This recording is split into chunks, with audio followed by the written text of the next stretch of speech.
Assalamualaikum warahmatullahi wabarakatuh. Waalaikumsalam warahmatullahi wabarakatuh. Jumpa kembali bersama Posnema Siap berbagi kebaikan.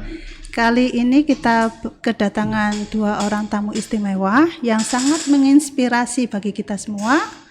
Yang pertama merupakan peserta Olimpiade bidang geografi yang lolos juara provinsi ke tingkat nasional. Monggo silakan perkenalkan diri. Saya Adil Savina Muslim dari kelas 12 IPS 1. Saya Fani Effendi dari rumah saya di Pasuruan. Saya mengajar di sini di bidang studi geografinya. Saya di SMA Manyar, dipercayai di sini di Olimpiade Sains Nasional Geografi untuk membimbingnya. Oke. Untuk Mas Adil sekarang ya. Ya. Mohon diceritakan dong bagaimana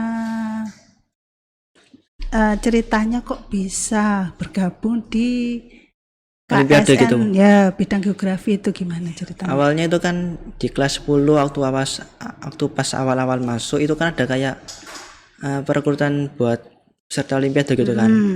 Itu disuruh milih 2 bidang, nanti diseleksi gitu kan. Yang pertama itu niatnya tuh ke ekonomi. Terus yang kedua itu ngacak, pilihannya ngawur gitu kan. Yang kedua geografi. Terus waktu pas seleksi itu yang ekonomi itu kata saya susah. Tapi waktu pas yang geografi itu kayak materinya udah pernah denger gitu, udah pernah dipelajari gitu kan. Terus waktu pas pengumuman itu kalau nggak salah waktu pas pengenalan ekstrakurikuler di aula itu saya dipanggil Pak Fani. Katanya dibilangi, Dil, kamu nilai geografinya bagus, kamu masuk ekonomi atau pindah ke geografi gitu Bu. Akhirnya ya waktu pas dilihat nilainya ya saya pilih geografi gitu karena nilainya lebih bagus gitu kan. Gitu. Iya Bu. Dia bisa baca peluang ternyata ya. Iya. Kalau Pak Fani sendiri melihat Adil itu awal mula ketika jenengan melihat Adil itu seperti apa, kok bisa tertarik menawari Adil untuk masuk ke KSN gitu geografi? Ya. Satu saya lihat dari nilai. Pertama kan kita terfokus pada nilai itu kan. Terus berikutnya saya ingin tahu Adil itu seperti apa, kan saya belum pernah tahu Adil itu dulu. Adil seperti apa sih gitu kan. Terus saya jemput bola nih Adil kan, nilainya kan tertinggi, saya jemput bola. Terus dia katanya isu-isunya nih akan masuk ekonomi gitu kan. Terus dia di nilai geografi bagus gitu kan. Kita lihat nilai geografi memang bagus, terus saya koreksi gitu kan dari beberapa seleksi siswa pada waktu itu. Terus saya jemput bola Adil ini, dia bilang iya gitu kan, nilainya bagus, nomor 1 peringkatnya. Terus tak lihat ya seluruhnya ya kan, dari tatapan matanya, dari cara dia berbicara gitu kan. Oke, anak ini bisa gitu kan. Jadi Adil tuh kan saya nggak kenal tuh. Belum kenal. Jadi belum kenal tuh, biasa aja kan. Terus kesan yang pertama itu biasa, sama kelamaan kok anak ini memang benar-benar berpotensi gitu kan. Jadi saya menganggap Adil ini luar biasa gitu. Lama kelamaan itu Bu, pertama tuh biasa gitu kan, nggak tahu soalnya saya. Kesan pertamanya ya. Iya, saya sendiri kan pada waktu seleksi kan siapa namanya kan kita kan nggak tahu wajahnya kan. Ketika sudah lolos soal seleksi itu kan kita tahu wajahnya, kita tahu dulu seperti ini gitu kan, seperti itu. Jadi hal yang terkesan pertama saya kaget, nilainya kok tertinggi gitu. Terus di atas kalau kita omongkan tuh di atas nilai standar gitu loh. Hampir sempurna nilainya Adil itu, keren gitu. Kalau Mas Adil sendiri kalau ada kiat khusus nggak dalam mengikuti geografi gitu ya? Olimpiade geografi, apa menyiapkan waktu khusus untuk belajar geografi setiap harinya atau gimana? Kalau sebelum lomba yang tingkat kabupaten di tahun 2020 itu kan ada kayak pembinaan rutin tiap minggu gitu ya. Itu biasanya kalau nggak diajar Pak Fani ya diajar sama kak kelas. Itu kan berarti saya kelas 10 berarti diajar kak kelas yang kelas 12. Oh gitu. Berarti ya sharing dengan kakak Ya. kakak kelas juga. jadi belajarnya tuh ya dari situ aja terus gitu. Kalau misalnya kayak belajar sampai malam gitu enggak gitu, udah capek. Ya belajarnya dari tempat situ aja gitu. Nanti sama tanya-tanya soalnya kira-kira gimana gitu kan. Saya kelas itu kayak baik gitu kan, ngasih oh gini gini gini. Terus itu di kayak jadikan dicatat gitu kan, dicatat oh nanti kira-kira harus A B C gitu. Gitu, Bu. Oh gitu. Iya. Kalau Pak Fani sendiri ada waktu yang harus disiapkan nggak untuk mempersiapkan materi untuk pembinaan? Iya pasti itu Pak ya kan. Kita kalau ngomong waktu Ya, kan pasti.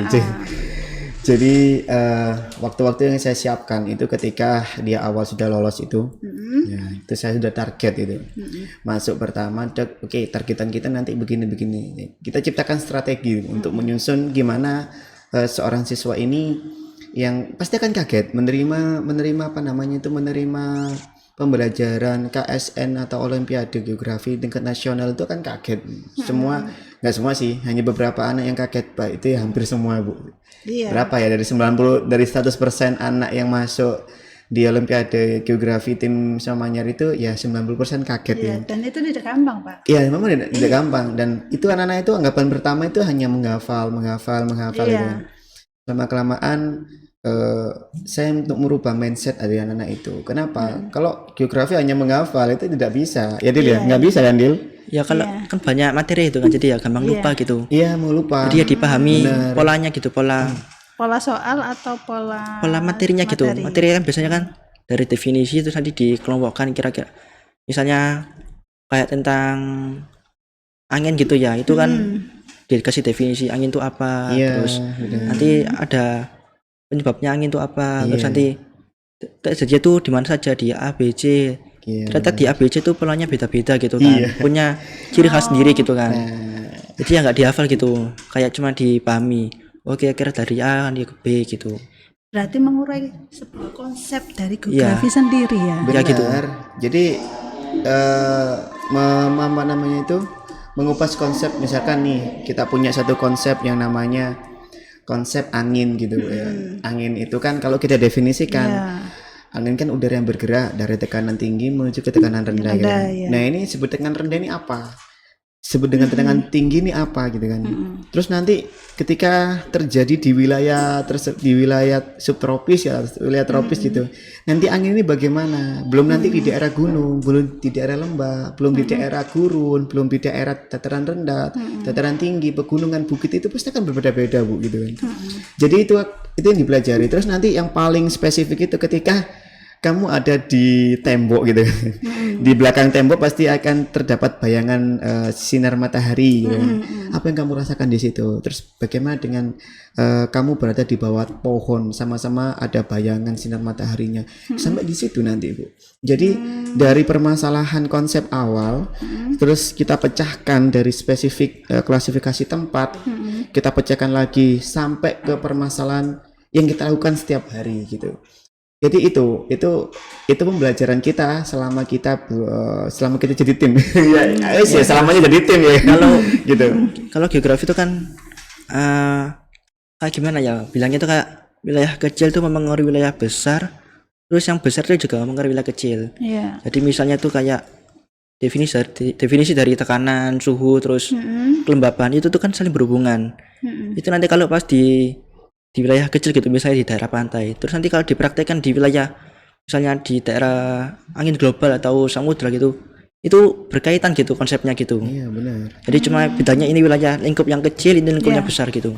Dan itu tidak dihafal, dipahami gitu. Dipahami. Jadi ini kita kan benar-benar untuk menggambar konsep dari awal papan yang kosong, terus kita gambar sampai papan itu nggak cukup gitu Bu. Biasanya kayak gitu. Just anak-anak itu bilang, Pak Fani papanya nggak cukup nih, saya nulis di mana gitu kan. Oke kamu nulis di sini gitu. Terus kita bahas nih konsepnya. Terus di siklus hidrologi itu aja sangat luar biasa Bu kalau kita pelajari. Selama ini kan kita hanya tahu kondensasi terus sampai ke hujan sampai ke itu kan. Kalau kita pelajari lebih detail itu luar biasa, itu ilmu yang didapat itu banyak banget. dari segi hidrologinya gitu. Wah, luar biasa. Dan anak-anak itu kaget ketika ternyata siklus hidrologi itu seperti ini ya. Ternyata yang selama ini saya di sekolah itu nggak seperti ini. Maksudnya nggak spesifik seperti ini kan. Kalau di Olimpiade ini spesifik seperti ini gitu kan. Itu kan anak-anak kan shock terapi. Shock terapi. Nah, tugas saya bagaimana caranya saya memahamkan kepada anak bahwasanya ini cara pembelajarannya nggak jauh beda ketika di kelas gitu. Cuma ini hanya diperdetail sehingga kamu tahu kenapa penyebab ini terjadi, ini sebab akibatnya itu tahu kenapa terjadinya. Awalnya ini, berarti kalau awal ini terjadi siklus itu arti siklus itu apa gitu. Jadi kita terangkan mulai dari dasar pondasinya itu yang penting itu. Nah, kalau udah pondasi terlampaui, anak pakai materi apapun, pakai soal apapun di materi itu pasti dia bisa jawab, gitu aja. Sederhana, Dil ya. Itu sekali di soal itu kan kayak di materi itu kan ada kayak bab A, B, C gitu. Nanti di soal itu babnya digabung gitu. Misalnya di daerah A itu daerah yang kering, terus daerah gurun gitu ya. Itu nanti ditanya kira-kira apa ya, pola apa ya, pola anginnya atau gimana, nanti tanahnya gimana, terus kira-kira apa ya, terus hubungan antara suhu sama antara siang sama malam gitu kan ya. Itu dari suatu tempat itu bisa banyak babnya gitu, ada bab angin, bab terus hidrologinya gitu. Jadi nggak satu, Bu. Jadi satu permasalahan dalam soal itu biasanya terinclude oleh beberapa materi yang banyak itu. Jadi untuk menjawab soal yang sedemikian rupa itu di KS Olimpiade kompetisi nasional ini ya tidak hanya perlu untuk menghafal ya, itu tingkatan paling rendah bagi kita gitu kan. Jadi mereka harus benar-benar bisa menganalisis dan menghubungkan antara konsepan A dengan konsepan B ini apakah bisa dihubungkan. Kalau memang nggak bisa, cari yang konsepan yang lainnya yang bisa dihubungkan sehingga kamu yakin jawabannya itu ini gitu. Enggak, tadi nggak hanya sekedar anak menjawab soal terus udah bisa oke, gitu, enggak saya nggak mengatakan seperti itu gitu kan. Nah ini kan itu Pak, materinya itu kan banyak sekali. Iya Bu. Padahal waktu yang harus dipersiapkan ini kan waktunya singkat ya. Paling sekitar biasanya kan sebulan 2 bulan gitu. Atau untuk awal seleksi sama itu kan nggak sampai 1 tahun Pak ya. Benar. Padahal materinya tuh banyak sekali. Kiat-kiat yang dilakukan untuk menyelesaikan materi tersebut apa sampean buat peta konsep 1 bulan ini harus selesai ini, bulan berikutnya harus selesai ini, atau gimana? Saya hanya membuat suatu fenomena, katakanlah gunung gitu. Di gunung itu ada apa aja, padahal di gunung itu udah lengkap, ada aktivitas manusianya, ada aktivitas alam. Nanti di gunung nih ya, kenapa bentuknya kayak gitu kan? Terus ada kemiringan, ada topografi, ada kontur, ada macam-macam kan di situ di gunung itu, ada daerah tangkapan hujan dan sebagainya kan begitu. Nah, dari situ saya akan membahas utuh gunung itu sampai di materi yang terakhir. Jadi materi yang pertama sampai materi yang terakhir, sampai jumlah penduduk yang ada di gunung tersebut. Kenapa kok nggak ada? Kenapa kok sedikit? Kenapa kok banyak? Kenapa polanya begini? Kenapa seperti itu? Jadi saya menerangkan satu fenomena itu secara utuh, kompleks. Jadi tidak hanya satu materi. Oh ini nanti ini, enggak. Jadi saya itu satu gunung itu kayak ini, gitu. menyebar gitu. Terus Pak Fani kalau nerangkan tuh misalnya lompat-lompat gitu materinya. Jadi kalau saya menurut kayak patokannya buku itu bisa dari bab 1, 2, 3, 4 itu saya dibahas bab 2, tiba-tiba lompat ke bab 7 gitu. Lompat-lompat gitu belajarnya. Ya, itu yang saya sebut adalah pembelajaran secara kompleks. Jadi pembelajaran secara kompleks itu akan mengenah ke anak daripada kita nuruti bab yang dimana anak itu disuruh untuk menghafal. Itu lebih konseptual dan lebih faktual. Anak merasakan, oh iya ternyata itu seperti ini, ternyata seperti itu. Nah, kebetulan anak-anak saya ini di KSN Geografi ini memang saya sudah pernah bilang satu buku itu maksimal kamu selesaikan itu 1 bulan atau 1,5 bulan itu maksimal satu buku. Nah kalau 2 buku berarti kan 2 bulan sampai 3 bulan kamu harus selesaikan ini. Kenapa? Karena saya mengasih materi itu ke dalam keutuhan, bukan dari satu bab ini meteorologi seperti ini seperti ini gitu kan. Jadi saya satu keutuhan gitu kan. Trup gitu, gunung ya wes gunung. Nanti di gunung ada apa aja kita bahas gitu. Kan banyak anak-anak yang bilang pernah bilang gini ya. Pertama kali itu ada temennya Adil ini. Pak kok materinya loncat-loncat Pak ya gitu kan. Iya. Mereka oke lah wajar kan bidang seperti itu. Terus lama kelamaan dia memahami cara pengajaran saya kan. Oh ternyata Pak Fani itu mengajarkan itu tidak hanya seperti ini, nggak hanya di bab ini saja. Bab ini tuh bisa loncat ke bab selanjutnya, bab 5, bab 6, bab 7, bab 12, bab 13. Lah kalau anak nggak baca, minimal tahu sekilas aja lah, minimal pernah membaca gitu, pasti akan bisa. Terus kalau buku geografi itu kan Tebel. kayak bukan tebal itu bahasanya ribet gitu kan. Jadi Bener-bener. jadi ya cuma baca awal-awalnya aja, selanjutnya nggak dibaca gitu. Misalnya bab 1 bacanya awal-awalnya aja. Terus lainnya nggak dibaca soalnya ribet gitu kan, nggak paham. Terus kalau misalnya di buku itu kan apa itu namanya, selain bahasanya ribet tuh ya, kalau misalnya Pak Fani ngajar tuh lebih enak gitu, gampang Mudah dicerna. ya, mudah dicerna gitu. Jadi saya pakai bahasa anak-anak ya, gitu. bahasa anak-anak. Kalau kita pakai bahasa geografi, bahasa akademik itu kan sebutannya kan anak-anak kan pasti kan cenderung tidak akan bisa untuk menangkap. Contoh misalkan gini, gerakan angin, kan. Adveksi itu apa gitu kan? Adveksi. Anak ini tanya, apa itu apa Fani ini? Nah, gerakan angin yang mendatar itu tidak adveksi. Gitu saja. Jadi kita pakai konsepan yang dimana anak-anak itu dekat dengan kata-katanya dan anak itu paham. Oh ternyata itu geografi yang sulit-sulit seperti itu hanya apa namanya kayak gini terus didefinisikan kayak gini toh Pak Fani. Iya cuma itu aja. Nah kan kamu sudah tahu kan konsepannya, misalkan konsepan misalkan ini ya tentang kondensasi. Kenapa kondensasi, terus kenapa awan itu nggak jadi satu aja kan? Itu anak itu sudah paham tentang itu Bu. Sekelas OSN itu sudah sangat memahami hal yang tersebut gitu kan. Jadi saya pakai kata-kata yang mudah dicerna, ya benar mudah dicerna, dan anak-anak itu gampang banget menerima gitu loh. Oh ternyata begitu aja gitu. Akhirnya anak-anak bilang, oh hanya seperti itu toh, cuma katanya hanya dibahasakan lebih, ya saya anggap lebih keren aja gitu. Terus kalau materinya banyak itu kan resikonya berarti ada beberapa materi 2 atau 3 itu yang nggak dipelajari gitu kan. Ya itu udah kayak resiko itu kan, kalau nggak memahami semua materi kan kayak apa ya, waktunya harus lebih lama gitu kan. Iya. Akhirnya ada beberapa materi yang emang sengaja nggak dipelajari gitu kan. Dipikir-kira oh kira-kira ini nggak keluar, nggak usah dipelajari gitu. Gitu. Jadi saya juga memetakan Bu ya kan. Skala prioritas. Iya benar, pakai skala prioritas. Saya juga memetakan ini syarat ini nanti masuk ke kabupaten, syarat ini masuk ke provinsi gitu kan. Nah kebetulan tahun ini kan kita pecah telur Bu. Akhirnya Iya. pecah telur Bu ya kan. Iya. Beberapa tahun yang lalu saya sudah pernah memetakan itu kan, memetakan soal-soal itu. Wah ini luar biasa nih kan ya soalnya. Coba untuk saya kolaborasi dengan pembelajaran, dengan materi yang ada di KSN dan kemampuan saya juga, terus bisa nih kayaknya bisa gitu kan. Terus kemampuan dari anak juga kan saya ukur gitu kan. Gimana anak ini bisa apa tidak gitu kan. Sebenarnya kalau dari kita 3 ya yang mewakili sebenarnya ya 3. Iya. Terus yang itu kuotanya lolos 1, yang lebih sedikit dari yang tahun lalu. iya. Oh iya. Yang lolos 1, yang lolos ini Adil. Sebenarnya 2 temannya ini kemampuannya tidak jauh beda, sama. Iya sama itu kan, kemampuannya luar biasa juga gitu kan.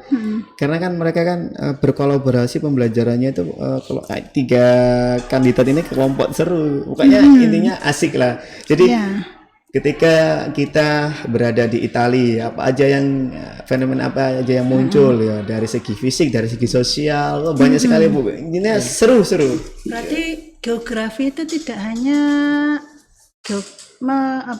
mempelajari konsep dari alam saja ya. Ada geografi Ya kalau sosial yang juga. alam aja itu kebumian. Oh gitu. Iya, Geografi lebih ke sosial. Iya. Terus kalau sama teman-teman tuh hitungannya saya yang paling apa ya, kayak males gitu, kayak karena anak tuh kayak rajin, satu hari ngerjakan berapa paket soal, satu hari kerja berapa paket soal gitu. Gitu kan. Tapi kalau saya itu lebih kayak pokoknya belajar. Jadi kalau dipikir apa ya, kayak terlalu dipikirin nanti malah tambah lupa gitu. Iya. Gitu. Selain itu kayak kalau saya dulu kan kalau kecil kan kayak buka-buka atlas gitu. Jadi kayak lihat peta-peta gitu kan. Ya. Akhirnya sampai sekarang ya ke bawah gitu, hafal-hafal sendiri. Kayak misalnya dipetakan benua Asia gitu kan, negaranya ini itu. Misalnya ditanya negara India di mana, oke kira di sini. Terus negara Irak di mana, di Timur Tengah, letaknya di sini gitu. Jadi itu hafal-hafal sendiri. Itu waktu pas dipakai buat kayak belajar geografi buat fenomena yang secara global tuh Wah, sangat membantu. itu sangat membantu gitu, kayak hafal petanya gitu. Iya. Gitu. Jadi syaratnya satu itu harus tahu peta buta dulu. Sampai punya global gitu kan, beli global kecil. Makanya saya berpikir gini, yang dipelajari dari geografi itu kan peta, kemudian jumlah penduduk dan sebagainya kan banyak sekali ya. Dan itu itu pun kalau kita pelajari kan butuh waktu yang sangat lama dan panjang ya. Ya, Tapi kok bisa dengan waktu sesingkat itu bisa sampai menyelesaikan segitu banyak materi. Itu tadi dari konsep. materinya loncat-loncat gitu. Dari konsep, Bu. Dari materi yang kata anak-anak ini kan, dari materi yang loncat-loncat itu, kita bisa menganalisis wilayah. Ini pastinya gini. Oh, ternyata ini tuh karakteristiknya hampir sama dengan yang Pak Fani ajarkan. Nah, mesti gini nih, mesti penduduknya segini nih, mesti polanya kayak gini. Sama itu kan. Negara ini, penduduknya gini, ya sama. Ya udah gitu aja. Jadi akibat dari materi yang loncat-loncat itu tadi gitu, membawa dampak baik kepada anak mengenai cara berpikir mereka. Selain itu kayak di geografi itu kan kayak materi pengetahuan umum gitu kan. Itu gak ada di buku. Ya, iya benar. Oh gitu. Belajar sendiri gitu. Belajar sendiri. Ya waktu pas tiap materi pengetahuan umum itu mesti hoki tahu. Oh kira-kira gini gitu. Nasib ya. Iya kayak nggak tahu tiba-tiba tahu ya. Iya gitu. Gitu. Kalau yang di waktu pas kabupaten kemarin itu kan ada kayak peristiwa pembantaian gitu kan di Ukraina gitu kan. Itu gak pernah belajar geografi, itu tahu sendiri dari baca-baca sendiri gitu kan. Oh ini penyebabnya gini gitu kan. Itu berhubungan sama materi sejarah gitu kan. Terus nanti ada lagi. Jadi banyak sekali materi-materi di geografi itu, Bu. Tidak hanya di dalam ilmu fisiknya, bahkan di aktivitas sosiologi masyarakat juga ya.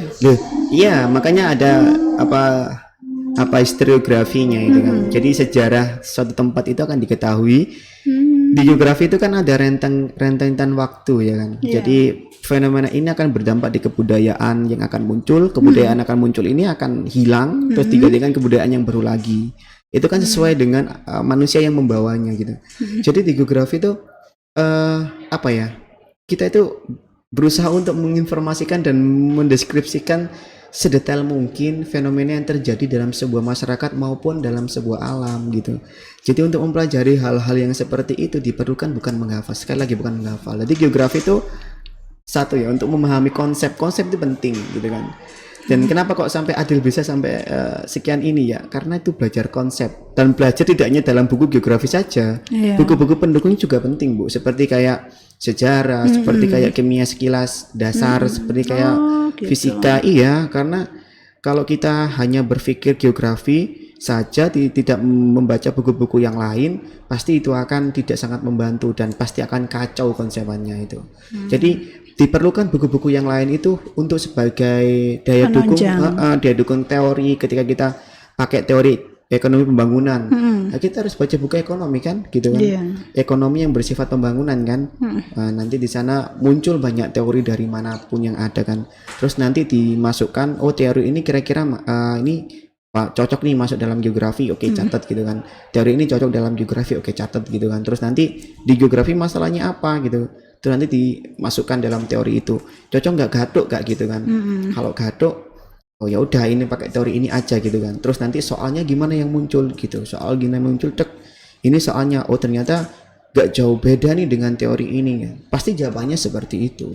Itu teknya itu, Bu. Jadi walaupun kita mempelajari bumi, sosial dan alamnya, atau negara-negara yang ada di seluruh dunia ini, tantangan kita itu udah biasa dulu ya. Ya yang penting minimal udah kayak hafal peta Buddha gitu kan. Benar itu dulu. Karena kalau nggak hafal peta itu ditanya lokasi A kira di mana tuh kayak gak kebayang gitu kan. Tepatnya di mana gitu. Terus kok ada gitu kan gitu. Terus kalau yang di soal provinsi kemarin tuh ada kayak kasus itu kayak pindahan ibu kota dari A ke B dari beberapa negara kan. Iya. Diambil 5 negara atau gimana gitu kan. Itu ditanya persamaannya itu apa gitu. Ya kan udah kayak kebiasa baca peta Buddha itu. Oh ini sama-sama kayak di tengah-tengah negara gitu kan. Tuh ada ibu kota yang di pesisir, ada yang di tengah-tengah gitu. Oh gitu. Iya, jadi Jadi kalau dibilang Ternyata iya kalau dibilang sulit, wah sulit sekali itu ya nggak pernah belajar tuh biasa. kayak baca lihat peta sendiri tiba-tiba apa gitu. Gitu. Jadi udah biasa Bu. Jadi tantangan seperti itu tuh dalam geografi sudah sangat biasa sekali gitu yang kita alami. Dan tim geografi SMA Manyar itu kita alami kayak gitu kan. Biasa itu sudah menjadi makanan setiap hari anak-anak lah Bu gitu kan. Gitu peta itu nanti akan kalau saya dalam metode peta itu biasanya sedikit akan saya gabungin karena peta itu adalah alatnya ini alat untuk menganalisis nih. Kalau kita nggak tahu peta sama penginderaan jauh ya itu nggak bisa Bu untuk kita menganalisis suatu wilayah Bu. Nol nanti hasilnya tidak valid gitu kan. Akhirnya nebak-nebak gitu. Kalau udah ini peta udah nguasai gitu kan enteng gitu sudah. Terus kalau geografi kan kayak gambaran misalnya bentuk gunung gitu. Oh, bentuknya gini-gini itu pada harus pakai visual gitu kan. Kalau nggak pakai cuma pakai definisi gini itu nggak kebayang gitu kan. Benar, kebayang. Sudah gambar gitu. Gitu. Jadi pintar melukis juga nih geografi. Iya. Iya. Gini Pak, Mas Ade sama Pak Fani ini kan sebentar lagi mau ada KSN nasional ya. Iya. Sebentar lagi. Nah, kiat-kiat khusus yang dipersiapkan untuk menghadapi KSN nasional itu apa? Satu pemantangan materi ya, dimatangkan kembali. Ya sama ada pembinaan dari luar gitu kan. Saya akan melakukan evaluasi ulang tentang pemahaman materi yang Adil kuasai. Sebenarnya sudah bagus, tapi tetap akan saya pantau untuk mengevaluasinya. Terus apa aja materi yang belum didapatkan tentang beberapa hal, contoh tentang praktikum itu perlu dilakukan juga. Nah nanti banyak lah Bu tentang praktikum, tentang materi, evaluasi materi, terus tentang beberapa ragam soal gitu kan, soal-soal yang nanti saya buat tentang soal tentang apa namanya itu global, permasalahan-permasalahan isu-isu yang saat ini terjadi itu apa di dalam global. Ya, itu gitu. Kalau sekarang kan pandemi COVID ya. Iya. Itu sama isu energi terbarukan kayak energi nuklir. Air itu muncul di soal provinsi kemarin. Jadi COVID ini itu dampaknya terhadap sektor ekonomi, sosial itu ada soalnya gitu, keluar. Gitu. Ya. Nggak hanya ekonomi saja ya? Enggak, itu kayak sama ada kayak protokol kesehatan itu keluar, nggak tahu hubungannya apa gitu. Iya. Keluar gitu. Hubungannya dengan itu apa sebenarnya dengan Soalnya itu ada kayak lingkungan. Cara mengurangi penyebaran gitu keluar, padahal nggak ada hubungan sama geografi gitu. Keluar gitu soalnya. Gitu. Iya. Ya, jadi gini. Sedang kerjakan tuh kok ada soal kayak gini gitu. Jadi gini itu apa bahasanya adalah bahasa geografi lingkungan ya kan. Seperti kayak orang kena penyakit TBC gitu. Di dalam geografi dibahas itu. Penyakit TBC, dibahas penyakit, mohon maaf ya, apa namanya, apa kencing batu itu dibahas itu dalam geografi. Tapi bukan dari segi kesehatannya bukan, tapi dari segi keseharian, kebudayaan lingkungan. Kan manusia mempengaruhi alam mempengaruhi manusia, itu yang dibahas di situ gitu kan. Kalau masalah virus dan sebagainya itu kan nanti bisa dibahas karena ada pemetaan wilayahnya gitu. Jadi itu apa namanya adalah termasuk geografi lingkungan. Jadi banyak sekali Bu sebenarnya Bu. Jadi luar biasa ya pokoknya. Tidak hanya dalam satu fokus ya. Kalau kita bahas geografi itu fokusnya luar biasa. Sama kayak baca tabel gitu, baca diagram gitu kan. Itu materinya nggak ada di geografi, tapi banyak kan soal itu pakai diagram. Disajikan diagram ini kira-kira itu apa ya? Ada kasus-kasusnya sendiri gitu. Kalau yang di soal kemarin kan energi terbarukan, itu kalau nggak salah itu ditanya perbandingan antara sudah menggunakan energi terbarukan sama yang belum, terus nanti ke depannya itu bagaimana gitu. Jadi itu Maka dari itu pakai baca data gitu kan ya, gitu. jadi maka dari itu strategi kita itu satu, mengevaluasi ulang kembali, terus memetakan pengetahuan yang sudah dikuasai apa belum, dan mengupgrade soal-soal tentang isu-isu sekarang, terus mendalami lagi tentang beberapa hal teori-teori yang mungkin sedikit banyak lupa atau apa gitu kan. Jadi dan praktikum itu penting, praktikumnya ketika nanti ditanya praktikum kita harus siap gitu kan, penting. Dan alatnya nggak murah, geografi itu alatnya nggak murah, mahal-mahal gitu kan, tapi nggak apa-apa juga, kita kan bisa gitu kan. Berharap sih saya akan dapat medali emas ya, Dil ya, emas Dil ya. Nggak tahu Pak. Semoga saja. Amin amin amin. Berharap tuh pulang membawa emas Bu. Iya, terus Gitu. kan sekolah udah kayak mendukung gitu kan, udah dikasih jeda 1 bulan pembinaan gitu kan. Itu kayak mendukung gitu kan gitu. Udah kayak dikasih keringanan. Iya, dikasih keringanan dalam pendalaman materinya Bu. Jadi kita berharap emas Dil ya, optimis emas, minimal perak gitu kan ya, minimal perak Dil ya. Ya, harapan kita memang seperti itu ya kan. Oke. Itu tadi jumpa bincang-bincang kita dengan 2 narasumber yang sangat menginspirasi bagi kita semua. Semoga bermanfaat. Posnema, siap berbagi kebaikan. Assalamualaikum warahmatullahi wabarakatuh. Waalaikumsalam warahmatullahi wabarakatuh. Tegakkan Panji ST.